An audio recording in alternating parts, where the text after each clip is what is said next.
Okay. And he's saying na hindi daw niya alam bakit hindi daw kagad action. So what does it prove? What does it prove? Why the urgency? Ano bang kailangan malaman doon? Siguro siya magsabi kung ano naman doon na dapat pinapansin natin. Di ba? Di ba ang gagaling sa kanya, tapos sasabihin niya, bibigyan niya kami ng duda yung aming pagkatao dito. Sabihin niya kung ano problema. Di ba? Eh, bibigyan niya ng motibo na parang wala kaming ginagawa. Eh, araw-araw nandito naman kami. Pipunta siya dito. Sir, happy siya pumunta sa dito. Marami naman. Marami hahanap sa kanya dito. Ang tao na nandito, lahat may trabaho. At pwede kumarap lahat yan. Dapat magkaharap ng dalawa si Congressman Reviste at si Remulla para sa ganun may ilahad ni Reviste yung gusto niya mangyari na sa publiko itong mga fights na nainiwan ni Yusek Cabral dito sa ombudsman. Kasi kung hindi ilalabas, wala, may tatago talagang issue dito sa flood control. So yun, hinahamon siya ni Remulla na ilabas or pumunta sa ombudsman. Kaya ikaw, Congressman Reviste, pumunta.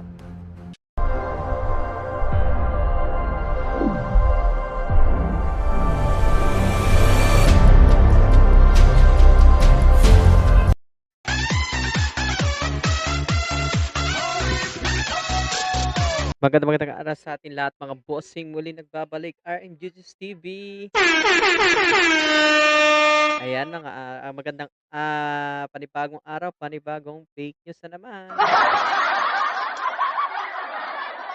Yan, for today's video mga bossing, ang topic natin ngayon ay walang iba kundi dito kay Ombudsman Remulla na kung saan hinahamon niya si Congressman Reviste na ilahad o pumunta siya doon sa ombudsman para sa ganon ipakita yung binigay niyang dokumento na nagpapatunay na may insertion umano ang mga matataas na opisyal bago namatay si Secretary Cabral. Nagbigay siya ng record dito. So, bago natin umpisa ng topic mga bossing, muli ay iniimbitahan kayong mag-subscribe Huwag sa mong subukan. YouTube channel mga bossing. Ano? Subscribe lamang po kayo mga bossing para sa ganun mag-updated tayo sa mga i-upload nating mga video. At nag-comment like share na rin kayo para sa ganun mai-shoutout ko kayo sa paparating na i-upload pa natin. So, ano pang hinihintay natin mga bossing? Umpisa natin panonood. Let's go! Sir, yung sa issue po ng mga umano'y dokumento, files ni Yusek Cabral, ano na po yung update po? Wala pa yan eh. Turn over sa amin yan ng DPWH, titignan namin. Pero, huwag lang magkasabi yung ibang tao na alam nila yung laman, no? Kasi wala pwede magpatunay niya kundi yung computer mismo na hawak namin. At wala pwede magsabi na yung kanila ang tunay, yung iba hindi tunay. Kaya sa akin, ayoko sumama sa usapin na yan kasi hindi dapat pinag-uusapan yung bagay na talagang ebidensya lang naman ang ating titignan. Sir, if you could explain it to the public, bakit po delikado yung mga ganong klaseng revelations on certain documents na hindi po hawak ninyo or hindi po nabe-verify? Yun nga ito yung problema dyan eh. Kung sasabihin na nanggaling sa isang tao na namatay na ang dokumento, paano mo patutunayan yun? Ang pwede magpatunay niya yung taong namatay. Di ba? Kaya alam naman makipagtalo ako sa isang bagay na alam natin nanggaling sa isang taong namatay na inaamin naman ng nagsasabi. Anong pag-uusapan to? Wala namang pag-uusapan eh. Di ba? Would you be willing po to authenticate yung mga files na meron? Authenticate for what? And so, who's having it authenticated for what purpose? The so-called... Are they prosecutors? Are they investigators? Who wants it? Bali nabanggit po kasi before ni Nales First Officer Claire Castro na yung matter daw po of authenticating these so-called registered documents are in the hands of the Office of the Ombudsman. Would you be willing, sir, na... For what purpose ka? For what purpose? Anong saan proseso gagamitin? Kasi kung ito yung aid of publicity, huwag na natin pag-usapan. Ang mahalaga, may katuturan yung pinag-uusapan. Ano bang katuturan nito? Di ba? Kung buhay pa si Cabral at sinabi ni Reviste, hawak ko yung mga dokumento binigay niya. Hindi na, wala na si Cabral. Sir, si Congressman Reviste po ba ay nakikipag-usap, nakikipag-ugnayan sa ombudsman? Hindi ko alam kung nagbigay siya ng kopya ng kanyang dokumento. Pero pinahingi ko yan kay AO Vico Clavano. Pinakuha ko sa kanya yung kopya ng mga dokumentong hawak itong congressman na to. At yun lang, doon nagtatapos ang kwento niya. Wala na ibang pinuntahan niya. Sir, meron din po kasing statement si Congressman Reviste na tinurn over daw po niya ito sa ombudsman nag-release pa siya ng photos with some ombudsman staff. Okay. And he's saying na hindi daw niya alam bakit hindi daw kagad action. So what does it prove? Ombudsman. What does it prove? Why the urgency? Ano bang kailangan malaman doon? Siguro sila magsabi kung ano laman doon na dapat pinapansin namin. Di ba? Eh, bang gagaling sa kanya, tapos sasabihin niya, bibigyan niya kami ng duda yung aming pagkatao dito. Sabihin niya kung ano problema. Di ba? Eh, bibigyan niya ng motibo na parang wala kaming ginagawa. Eh, araw-araw nandito lang naman kami. Di pupunta siya dito. Sir, haharapin niyo siya pag pumunta siya dito. Marami naman. Marami haharap sa kanya dito. Ang tao na nandito, lahat may trabaho. Pwede humarap lahat yan. Sir, for the record, ano na po ba yung ginagawa dun sa documents, dun sa computer? Ano lang yung computer niya.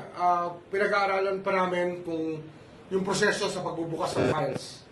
Yung proseso para walang masabi. Hindi ka gagayan. Gusto mo, authenticated yan. Sino dapat humarap para buksan mo yan? So binubuo namin yan. At mag-uusap-usap kami sa isang linggo. Ay baka magkita kami ni Secretary Vince sa Monday. At pag-uusapan namin yung proseso na gusto namin. At siguro, ako sabi ko na rin si Commissioner Cordoba ng COA para at least yung mga agencies na dapat nakatigil, titigil. So sir, hindi ba nabubuksan? Selyado pa rin po. Hindi namin yung ginagalaw, hindi pa namin ginagalaw. Sir, yung sinabi lang po ni Senator Aimee na may filing daw po ng charges against Senators Jinggoy Estrada, Joel Villanueva and former Senator Revilla by January 15. Buti siya, alam niya ako, hindi ko alam yun. So there's no truth to that, sir. Ewan ko na, saan nagagaling. Basta sir, the PI is with the Basta tuloy-tuloy lang ang trabaho. We're doing our work. The DOJ is doing its work. Kahapon, Monday, kasama ko yung DOJ dito. Monday, kasama ko yung DOJ dito. I signed off on some documents that I will refer back to them. That's it. We talk business. Sir, your comment dun sa pagbabalik na po nung pera, nung ilan pong mga sangkot. Dito sa Ano yan? Simula pa lang yan eh. Parang dry run pa lang natin tinatawag natin yan. Kasi we expect this to hasten up later on. Kasi nga, the avenue to return money is not always there for everybody. Dapat yan, habang maaga mabuti, isoli na. At marami naman makakatanggap dyan ng notice sa amin na sila iniimbestigahan.